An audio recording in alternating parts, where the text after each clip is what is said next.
విభజన చట్టంలో పెడితే దట్ ఈస్ అవర్ రైట్. ప్రత్యేక హోదా కన్నా ప్రత్యేక ప్యాకేజీ మంచిదని ప్రత్యేక హోదాని మంట కలిపినటువంటి వ్యక్తి నారా చంద్రబాబు నాయుడు గారు. దానివల్ల రాష్ట్రం ఎంతగా నష్టపోయిందో నేను మీకు ప్రత్యేకంగా చెప్పవలసిన అవసరం లేదు. ప్రత్యేక హోదా ఉన్నట్టయితే మరో రకంగా ఉండేది. సరే, చాలా మంది అనొచ్చు, మీరు వచ్చారు కదా అధికారంలోకి, ప్రత్యేక హోదా తీసుకురాలేకపోయారంటే అవకాశం లేకోకుండా పోయింది. ప్రత్యేక హోదాని మంట కలిపినటువంటి వ్యక్తి నారా చంద్రబాబు నాయుడు గారు. ఎందుకని ఈ విషయాన్ని నొక్కి చెబుతున్నానంటే, ఇవాళ అంతకన్నా ఒక ప్రమాదకరమైన పరిస్థితిని ఆంధ్ర రాష్ట్రంలో చంద్రబాబు నాయుడు గారు చేస్తున్నారు. అదేమిటంటే, మనకు రాష్ట్రం విడిపోయినప్పుడు ఒక ప్రత్యేక హోదా, అదేవిధంగా పోలవరం ప్రాజెక్టు నిర్మాణం మనకి ఇస్తామని విభజన చట్టంలో పెట్టారు. ఇవాళ నేను మనవి చేస్తున్నా, పోలవరం ప్రాజెక్టుని సర్వనాశనం చేసే విధంగా నారా చంద్రబాబు నాయుడు గారు ఇవాళ నిర్ణయాలు తీసుకుంటున్నారు.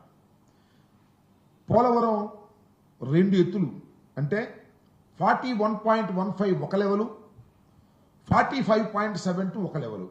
మొత్తం టోటల్గా పోలవరం పూర్తి నిర్మాణం జరగాలి అంటే 45.72 లెవెల్కి నీరు నిలపగలగాలి. అలా నీరు నిలిపినప్పుడు మాత్రమే ఖచ్చితంగా ఎన్ని టీఎంసీలు ఉండాలో అన్ని టీఎంసీలు దానిలో నిలుస్తాయి. దానికి కావలసినటువంటి అన్ని వనరులు ఏర్పడతాయి. మీ అందరికీ తెలుసు, మొత్తం టోటల్గా పోలవరం ప్రాజెక్టు పూర్తయితే కృష్ణా డెల్టాకు కావాల్సినటువంటి 80 టీఎంసీలు కానీ, లేదు గోదావరికి సంబంధించి గోదావరి డెల్టాకు కావాల్సినటువంటి నీరు కానీ, ఇండస్ట్రియల్కి ఏదైతే విశాఖపట్నంలో ఇండస్ట్రీస్ కావాల్సినటువంటి నీరు కానీ, లేదా త్రాగునీరు కానీ, ఇవన్నీ కూడా రావడానికి అవకాశం ఉంటుంది.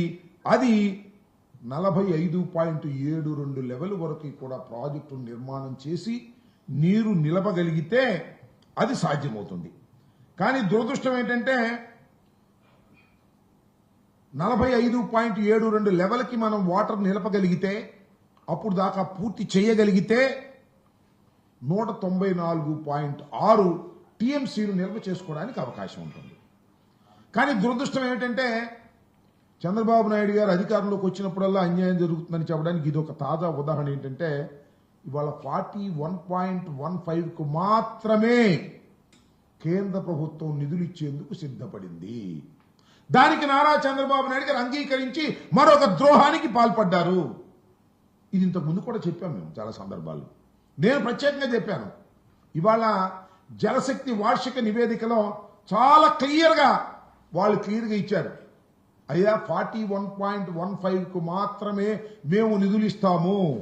ఆ నిధులు కూడా 12,157.53 కోట్లు ఇచ్చి మేము తప్పుకుంటున్నాము అని చెప్పారు.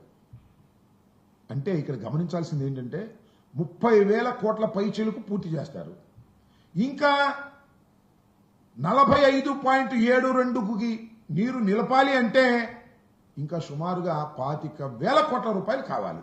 దానికి మాత్రం ఇవ్వమని చెప్పేశారు, చేతులు ఎత్తేశారు. చంద్రబాబు నాయుడు గారు అంగీకరించారు.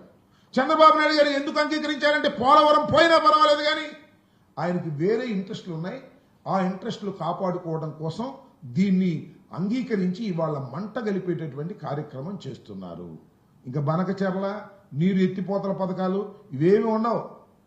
అనుసంధానాలు అసలు ప్రశ్నే లేదు. చివరికి గోదావరి డెల్టాకు నీరు ఇవ్వడానికి కూడా పూర్తిగా పనికిరానటువంటి స్థాయిలోకి ఇవాళ ఈ పోలవరం ప్రాజెక్టుని దిగజార్చేటటువంటి కార్యక్రమం నారా చంద్రబాబు నాయుడు గారు చేస్తున్నారు.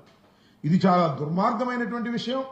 దీని మీద మేము ఇంతకు ముందు కూడా చాలాసార్లు చెబితే మా రామానాయుడు గారు పాప మంచోడే, ఆయన ఎన్నికల ముందు డ్రామాలు వేసినట్టు ఇప్పుడు డ్రామాలు వేస్తా ఉన్నాడు.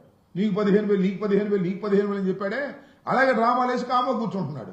అయ్యే నేను మనవి చేస్తున్నా, 41.15 లెవెల్కి మీరు దిగజార్చేశారు అంటే దానికి లేదండి మేము తర్వాత పూర్తి చేస్తా ఉంటారు. మీరు కాదయ్యా చెప్పాల్సింది, కేంద్ర ప్రభుత్వం చెప్పాలి అంటే మేము కేంద్ర ప్రభుత్వంలో భాగం కదా మేము చెబుతా ఉంటున్నారు.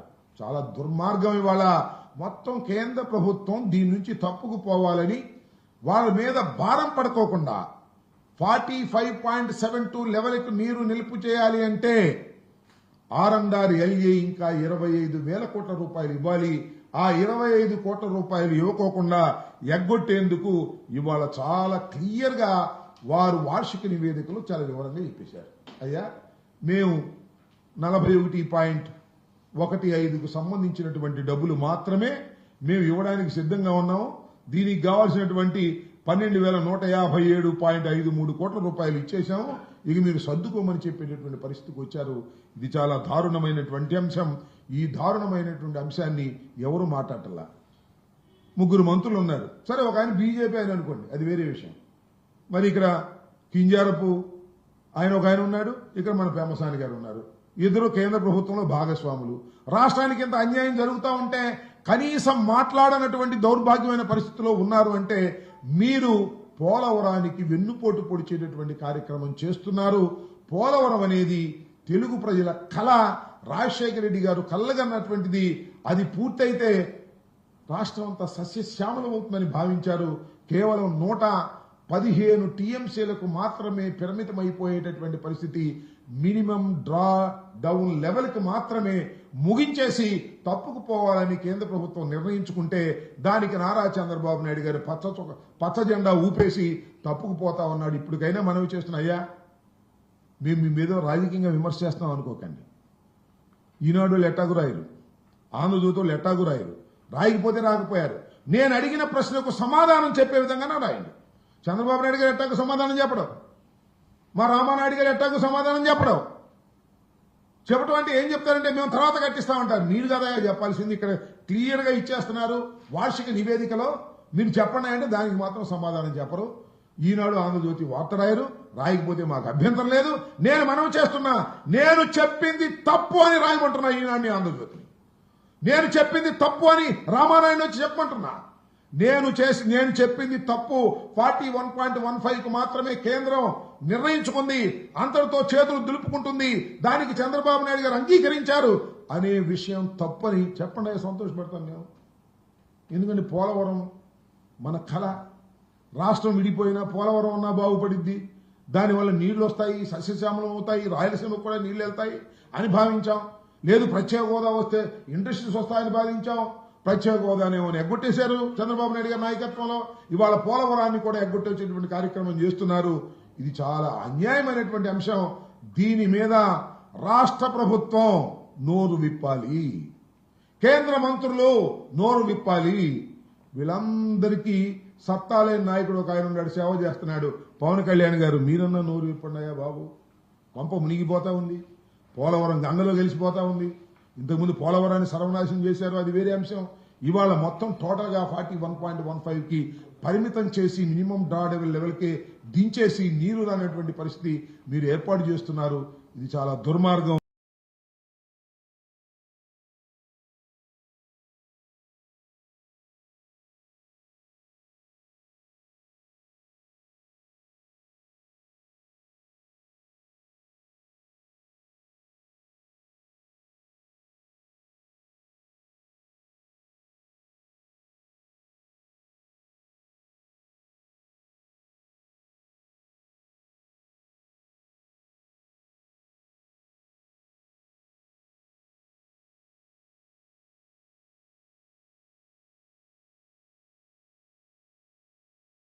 గారు నాయుడు గారు డైవర్షన్ పాలిటిక్స్ లో సింహభాగాన్ని ఆమె పోషిస్తా ఉన్నారు. మొన్న వరదల సందర్భంగా కూడా డైవర్షన్ చేయడానికి షర్మిలమ్మ గారు వచ్చేసారు. నేను ఒకటే అడుగుతా ఉన్నా, అమ్మ షర్మిలమ్మ గారు, మీరు తెలంగాణలో రాజకీయ పార్టీ పెట్టారు, శభాష్, మీ పార్టీ మీరు ఏదో పెట్టుకున్నారు. అసలు రాజకీయంగా మీరు జగన్మోహన్ రెడ్డి గారితో పోటీ పడవలసిన అవసరం లేదు. ఎందుకంటే డాక్టర్ వైఎస్ రాజశేఖర రెడ్డి గారి మరణం తరువాత చంద్రబాబు నాయుడు గారు కాంగ్రెస్ పార్టీ కలిసి దుర్మార్గమైనటువంటి కార్యక్రమాలు చేస్తే జగన్మోహన్ రెడ్డి గారు 16 మాసాలు జైల్లో ఉండవలసిన పరిస్థితి ఏర్పడింది. అలాంటి కాంగ్రెస్ పార్టీతో మీరు చేతులు గెలిపారు. అక్కడ పార్టీ పెట్టుకునేది పెట్టుకున్నారులే అనుకున్నాం. మళ్ళా అక్కడ పార్టీ నుంచి మళ్ళా కాంగ్రెస్ పార్టీలో చేరి జగన్మోహన్ రెడ్డి గారి మీద యుద్ధం ప్రకటిస్తూ ఉన్నారు. మీకు అసలు ఆస్తుల తగాదా ఉందా, లేకపోతే రాజకీయ తగాదా ఉందా, లేక చంద్రబాబు నాయుడు గారికి సహాయం చేయాలనేటువంటి కార్యక్రమంలో మీరు నిమగ్నమై ఉన్నారా? నాకు అర్థం కావటంలా. చాలా దుర్మార్గం అని మనం చేస్తున్నా. చంద్రబాబు నాయుడు గారి చేతిలో పపెట్ లాగా వ్యవహరించేటటువంటి కార్యక్రమం. ఎప్పుడు చంద్రబాబు నాయుడు గారు డైవర్షన్ చేయాలి పాలిటిక్స్ అనుకుంటే అప్పుడు మీరు రంగంలోకి వచ్చేసి మీ ఇష్టం వచ్చినట్టుగా మాట్లాడేటటువంటి కార్యక్రమాలు మీరు చేస్తున్నారు. లడ్డు వ్యవహారం సీరియస్గా ఉండగానే శర్మలం గారు వచ్చి ఏదో 2 మాటలు మాట్లాడతారు. నేను అడుగుతా ఉన్నా, మీకు ఆస్తి తగాదాలు ఉంటే నాకు అర్థం కాలేదండి, కోర్టులో ఉన్నాయిగా తెలుసుకోవచ్చుగా. అసలు ఎప్పుడన్నా మీ కంపెనీలో మీకు వాటాలు ఉన్న సంగతి మీరు ఇప్పుడు కంపెనీలు చూశారా? జగన్మోహన్ రెడ్డి గారి సిస్టర్ గాను, రాజశేఖర రెడ్డి గారి కూతురు గాను మీరు అందరికీ ప్రసిద్ధులు, దానిలో ఏం సందేహం లేదు. కంపెనీల్లో వాటాలు కావచ్చు. పెళ్లి అయిపోయిన తర్వాత 10 సంవత్సరాల తర్వాత మా చెల్లికి నేను వాటా ఇవ్వమంటే నేను ఇస్తానా? చంద్రబాబు నియమనే నాకు అర్థం కాలే. చంద్రబాబు నాయుడు గారికి 2 చెల్లెలు ఉన్నారుగా, పాపం ఒక చెల్లి మరీ దారుణంగా ఉందంట. హెరిటేజ్లో సగం వాటా ఇవ్వమని ఇస్తారా? ఇవి నాకు అర్థం కాలేదు. ఇప్పుడు టోటల్గా జగన్మోహన్ రెడ్డి గారి ఆస్తులన్నీ అటాచ్ చేయబడ్డాయి రాజశేఖర రెడ్డి గారి మరణం తర్వాత. కేసులు ఉన్నాయి, గందరగోళాలు ఉన్నాయి. అసలు ఆ కేసులు ఏమవుతాయి ఏమిటి అనే టెన్షనే లేదు. నాకు వాటా కావాలి, నాకు వాటా కావాలంటే అన్నకి ఇష్టమైతే వాటాలు ఇస్తాడు, ప్రేమ ఉంటే వాటాలు ఇస్తాడు. తన ఆస్తుల్లో వాటాలు ఇవ్వడానికి ఎట్ట కుదురుతుందని అడుగుతా ఉన్నా. నీకేమైనా రైట్స్ ఉంటే you can challenge in the court. Already కోర్టుకి ఎక్కకూడదు అనుకున్నారు, ఎక్కారు. మా దురదృష్టం, కోర్టుకి ఎక్కారు. ఎక్కిన తర్వాత మీరు చేర్చుకోండి, మాకు అభ్యంతరం లేదు. కానీ ఎప్పుడు కావాలంటే అప్పుడు రావడం, డైవర్షన్ పాలిటిక్స్ మాట్లాడేటువంటి కార్యక్రమం చేయటం, చంద్రబాబు నాయుడు గారికి ఉపయోగకరమైనటువంటి రాజకీయాలు చేయటం కోసమే కాంగ్రెస్ పార్టీ కూడా ఉంది, షర్మిలమ్మ గారు కూడా ఉన్నారు అనేటువంటి భావన కలగటం మా దురదృష్టమని మనవి చేస్తున్నాం. ఇది చాలా దారుణమైనటువంటి అంశం. దీన్ని ప్రజలు గమనించాలని ఈ సందర్భంగా నేను కోరుతున్నాను. షర్మిలమ్మ గారు కాంగ్రెస్ పార్టీ అధ్యక్షులుగా వ్యవహరించాలి తప్ప జగన్మోహన్ రెడ్డి గారి మీద బురదల్లే కార్యక్రమాలు చేసేటటువంటి కార్యక్రమాలు చేయటం మమ్మల్ని బాధిస్తున్నాయని కూడా నేను ఈ సందర్భంగా మనం చేస్తున్నాం. కొన్ని బాధ్యతలు కొన్ని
డాక్టర్ ఎందుకు జరిగింది?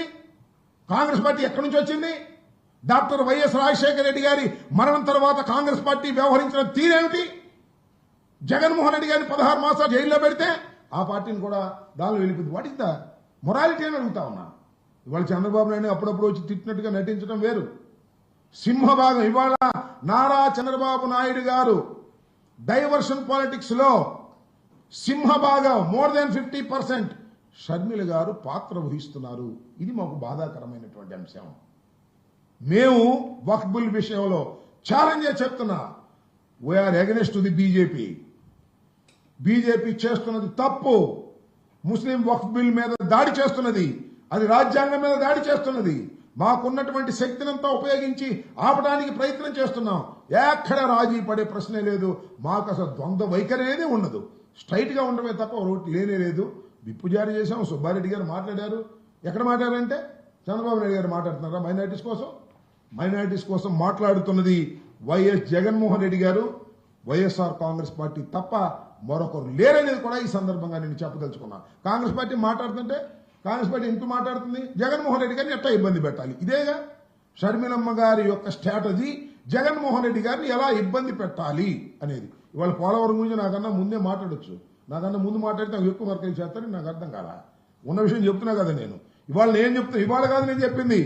ఇదే ఇలాంటి ప్రెస్ మీట్లో అనేక సందర్భాల్లో చెప్పా. 41.15K చంద్రబాబు నాయుడు గారు అంగీకరించేశారు. శ్రీమద్ రమారమణ గోవిందో శటకోపం పెట్టేశాడు. ఆ రోజున ఏ విధంగా అయితే ప్రత్యేక హోదాని మంట కలిపాడో ఇవాళ పోలవరాన్ని కూడా మంట కలిపేటటువంటి కార్యక్రమం చేస్తున్నాడు. 41.15కు మాత్రమే నీరు నిల్వ చేసే విధంగా కేంద్రం నిధులిస్తుంది, మిగతాది ఎగ్గొడుతుంది. స్పష్టంగా వాళ్ళు చెప్పేశారు. చెప్పనుకున్నా ఇవాళ ఇద్దరు మంత్రులు ఉన్నారు కదా, అడగండి. మీ అందరూ నన్ను అడిగారు కదా, అడగండి రేపు ఇద్దరు మంత్రుల్ని, తెలుగుదేశం మంత్రుల్ని, బీజేపీ మంత్రుల్ని, చంద్రబాబు నాయుడు గారిని అడగమనండి. ఈనాడిని, ఆంధ్రజ్యోతిని చెప్పమనండి దీనికి సమాధానం. ఒక స్టోరీ రాయమని నేను చెప్పిన దానికి, నేను చెప్పింది తప్పని. 41.15కు మాత్రమే పోలవరాన్ని కట్టడి చేసి 25,000 కోట్ల నుంచి 30,000 కోట్ల వరకు LA&RR ఇవ్వాల్సినటువంటి బాధ్యత నుంచి కేంద్ర ప్రభుత్వం తప్పుకుపోతుంది. దీనివల్ల రాష్ట్రం దెబ్బతినిపోతుంది. ఏదైతే విడిపోయిన విడిపోయిన రాష్ట్రానికి పోలవరం అయినా దక్కుతుంది, విడిపోయిన రాష్ట్రానికి ప్రత్యేక హోదా అయినా దక్కుతుంది అని ఆశపడితే ప్రత్యేక హోదా కాకెత్తుకుపోయింది, ఇదేమో గద్దెత్తుకుపోతుంది. ఏమిటి అన్యాయం అని అడుగుతా ఉన్నా. చంద్రబాబు నాయుడు గారు ఎందుకు ఈ వ్యవహారాలు చేస్తున్నాయంటే ఆయన ఇంట్రెస్టులు వేరు. వాళ్ళ అబ్బాయిని ఏదో ఒక విధంగా అధికారంలో కూర్చోబెట్టడానికి భారతీయ జనతా పార్టీ కావాలి. రాష్ట్రం సర్వనాశనం అయిపోయినా పర్వాలేదు, ఇదే ధోరణితో వ్యవహరిస్తున్నారు. కాదని చెప్పమంటున్నా నేను. కాదు అని కేంద్ర మంత్రుల్ని, రాష్ట్ర మంత్రుల్ని, మా మిత్రుడు రామానాయుడిని చెప్పమంటున్నా. పచ్చ చొక్కా దిగుతున్నాడు కదా రోజు, పోలవరం అని చెప్పమంటున్నా నేను. రేపు చెప్పను 41.15 కాదని మొన్న చెప్పాడు. కాదని ఆ ఇల్లు కాదు, కేంద్ర ప్రభుత్వం జలశక్తిని చెప్పమనండి. జలశక్తి వాళ్ళు కమిటీ గారు, ఎందుకంటే అయిపోయింది ఒడంబడిగా, ముంచేశారు. గోదావరిలో పోలవరాన్ని ముంచేశారు. ఒకటి. రెండోది, షర్మిలమ్మ గారు వారు ఎప్పుడు కావాలంటే అప్పుడు చంద్రబాబు నాయుడు గారు ప్రయోగించేటటువంటి డైవర్షన్ పాలిటిక్స్ లో అంతర్భాగమైపోయినటువంటి దుస్థితి చూసి బాధపడవలసిన పరిస్థితి ఏర్పడుతుందనేది మా భావన. ఎక్కడ సందొరికితే అప్పుడు జగన్మోహన్ రెడ్డి గారిని విమర్శించటం.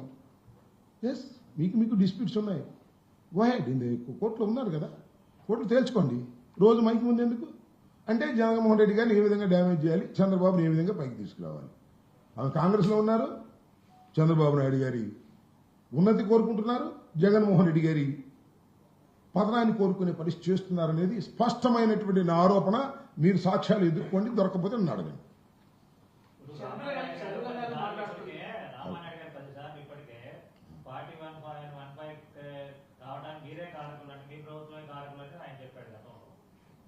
అంటే శర్మాజీ అంటే ఒప్పుకున్నాడుగా 41.15కి కట్టుబడి అంతవరకు అయిపోయింది ఒప్పుకున్నాడా?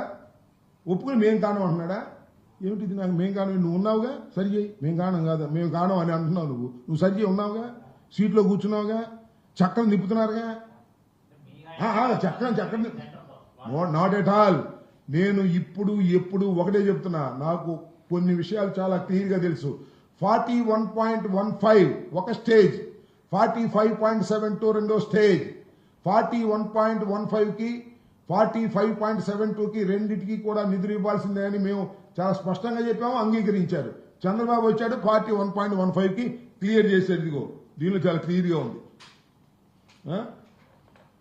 Balance central grant for the project limit to 1,200,157.53 crores. Ramanaidu ఎన్నిసార్లు చెప్తే ఏం ఉపయోగం చెప్పు, నాకు అర్థం కాదా. పోనీ రామానాయుడు చెప్తే కాసేపు ఒప్పుకుందాం, మేము కాడం అంటున్నాడు. మీరు అధికారంలో ఉన్నారుగా, అంటే ప్రత్యేక హోదా కూడా మేమే కాను పోవడానికి. ఎవరు? అది వేరే, రెండో అంశం శర్మాజీ. ఇప్పుడు ప్రత్యేక హోదాని దించేసింది ఎవరు? చంద్రబాబు మేమా? చెప్పు నాకు. మేము మళ్ళీ రేపు 45.75కి మేము అధికారంలోకి వచ్చామనుకోండి, రమ్మన్నా రాకుండా పోద్దేమో. ఒకసారి దించేసిన తర్వాత దించేశాడుగా. ఏమన్నాడు చంద్రబాబు నాయుడు గారు డైలాగు? ప్రత్యేక హోదా కన్నా ప్రత్యేక ప్యాకేజ్ చాలా గొప్పది అన్నాడా? అనలేదా? మీ పేపర్లో రాయలా హెడ్డింగ్ పెట్టి అన్ని పేపర్లో? తర్వాత మళ్ళా ఆ మోడీతో తగదలంగానే ప్రత్యేక హోదా కావాలని కూరగాయలు దాంట్లేసి మళ్ళీ కూర్చున్నాడు ఇక్కడ. ఎందుకు ఈ డ్రామాలు నాకు అర్థం కాలేదు. ఇవాళ నేను చెప్తున్నా, చాలా స్పష్టంగా చెప్తున్నా, పత్రికాముఖంగా 41.15కి కుదించేశారు, చేతులు ఎత్తేశారు. దానికి చంద్రబాబు నాయుడు గారు అంగీకరించారు. అంగీకరించకపోతే కేంద్ర ప్రభుత్వం జలశక్తి నుంచి ఒక నోట్ రిలీజ్ చేయమనండి. ఇది అత్యంత ఇంపార్టెంట్ అయినటువంటి అంశం కదా. ఇక్కడ మన రాష్ట్రానికి పోలవరం ప్రాజెక్టు లేదండి, మేము 41.15కి పరిమితంగా లేము, కేంద్ర ప్రభుత్వం 45.72 వరకు కూడా మేము నిధులు ఇస్తామని చెప్పమని ఒక మాట అయిపోయా. పొరపాటు అయిపోయిందండి, మా తప్పు అయిపోయిందండి, మేము పొరపాటుని అర్థం చేసుకోలేదు, రామానాయుడు గారు పొరపాటుని అర్థం చేసుకోలేదు చంద్రబాబు నాయుడు గారు, లోకేష్ గారు అని చెప్పి తప్పుకుంటాం. చెప్పనండి, రేపు చెప్పనండి. మీరు వెళ్ళినప్పుడు అడగండి. కేంద్ర మంత్రులు తిరుగుతున్నారు కదా రోజు గుయ్యి గుయ్యి గుయ్యమని.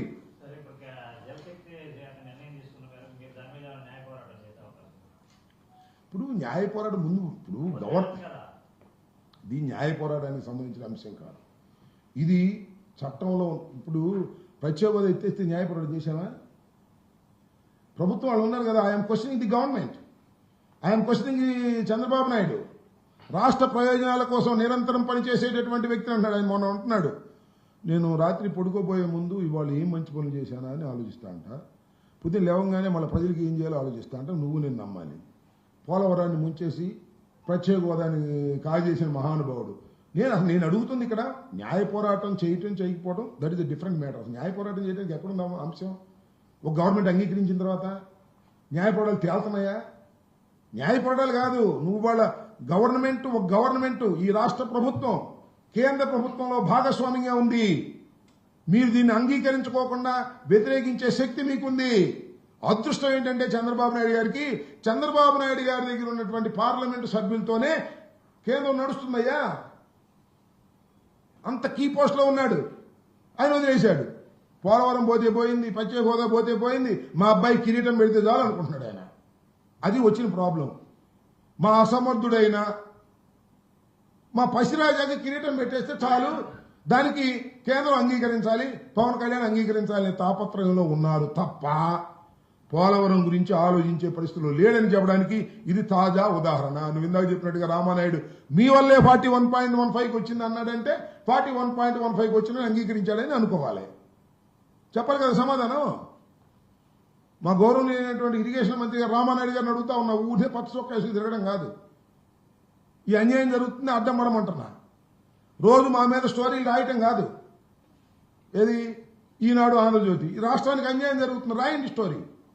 తర్వాత మా మీద రోజు రాసుకుందరు, ఆవిడ అవినీతి చేశాడు, వీడు అవినీతి చేశాడు, అన్ని కోట్లు తిన్నాడు, ఇన్ని కోట్లు తిన్నాడు, మందులో ఇంత పోయింది, దానిలో ఇంత పోయింది, రోజు ఒక స్టోరీ రాసుకుంటున్నారు. ఆంధ్రజ్యోతి ఈనాడు మళ్ళీ రాసుకోమని ఉంది, దీని మీద రాయండి.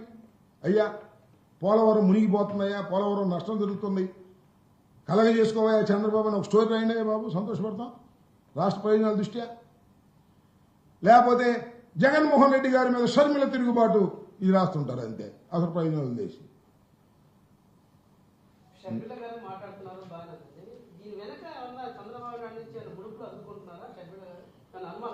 ఆ ముడుపులు అందుకుంటున్నారో లేదో నాకైతే తెలియదు, కానీ చంద్రబాబు నాయుడు గారి డైరెక్షన్లోనే ఆమె నడుస్తుంది అనేది నాకు ఉన్నటువంటి సమాచారం.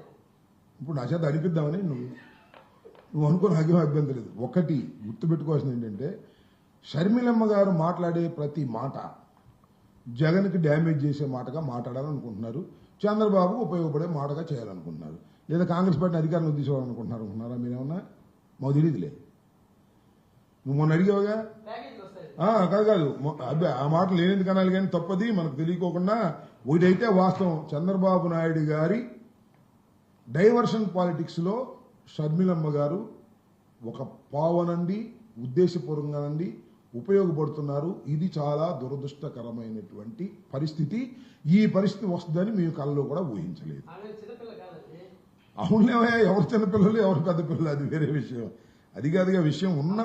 ఉన్న విషయాన్ని నేను చెప్తున్నాను, ఇది వాస్తవం కాదో తెలుసుకోండి. అర్థమవుతుంది కదా మీకు.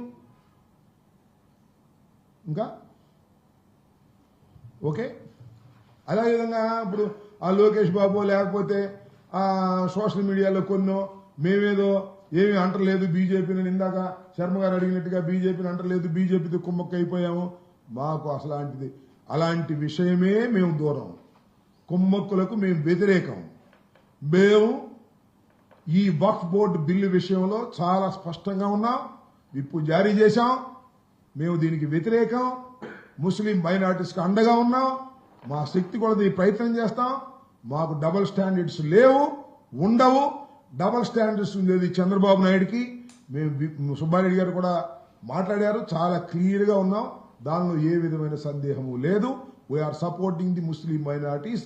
ఈ వక్ఫ్ బిల్లులోకి కేంద్ర ప్రభుత్వం రావడం అనేది రాజ్యాంగం మీద దాడి చేయటం, వారి మతంలో ఇంటర్ఫీర్ కావటం, ఇది తప్పు. భారతదేశానికి స్వాతంత్రం వచ్చిన దగ్గర నుంచి ముస్లిం మైనారిటీలు తమ హక్కుల కోసం తాను పోరాడుతున్నారు. వారికి మనం కూడా సపోర్ట్ గా ఉన్నాం ప్రభుత్వాలు తప్ప ఈ విధంగా ఎంకరేజ్ అవటం అనేది చాలా దుర్మార్గమైనటువంటి విషయం అనే విషయంలో ఏ విధమైన సందేహము మాకు లేదు.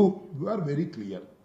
పోలవరం ప్రాజెక్టు విషయంలో కేంద్ర రాష్ట్ర ప్రభుత్వాలకి నిరసనగా మీరు ఏమన్నా నిరసన కార్యక్రమాలు చేపట్టే అవకాశం? సోలార్ ప్రాజెక్ట్ దాని మీద నేను స్టడీ చేయలేదు. స్టడీ చేసి చెప్తా. ఏంటి పోలవరం ప్రాజెక్టా? ఇప్పుడు చెప్తాగా రాని, what is the response from that? నేను ఒక ఆరోపణ చేశాను. నా ఆరోపణ ఆధారపూరితమైన ఆరోపణ చేశాను. ఏంటి? కేంద్ర జలశక్తి ఇచ్చినటువంటి యాన్యువల్ రిపోర్ట్లో వాళ్ళు క్లియర్గా ఇచ్చారు. దాన్ని నేను ఆరోపణ చేశాను. మా రామానాయుడు, మన చంద్రబాబు నాయుడు గారు, మన కేంద్ర మంత్రులు, మన చిట్టి రాజా ఏం మాట్లాడతారు చూద్దాం. ఇంకా న్యాయ పోరాటాలు ఆ పోరాటాలు అయ్యాయా? ప్రత్యేక హోదా మీద న్యాయ పోరాటం వాళ్ళు పోరాటం చేస్తే అయిపోతుంది. పోరాటం కూడా అవసరంలా. అబ్బాయి మాకు ఈ పోలవరం పూర్తిగా మీరు పూర్తి చేయకపోతే మేము విత్డ్రా చేసుకుంటామంటే అవుట్, తెల్లారిపాటి సంతకం పెడతారు. అంత పవర్ ఉంది చంద్రబాబు దగ్గర. ఆ పవర్ నాకు వద్దు, మా అబ్బాయి కిరీటం పెట్టడమే కావాలంటున్నాడు ఆయన. అది ఇక్కడ విషయం. ఓకే.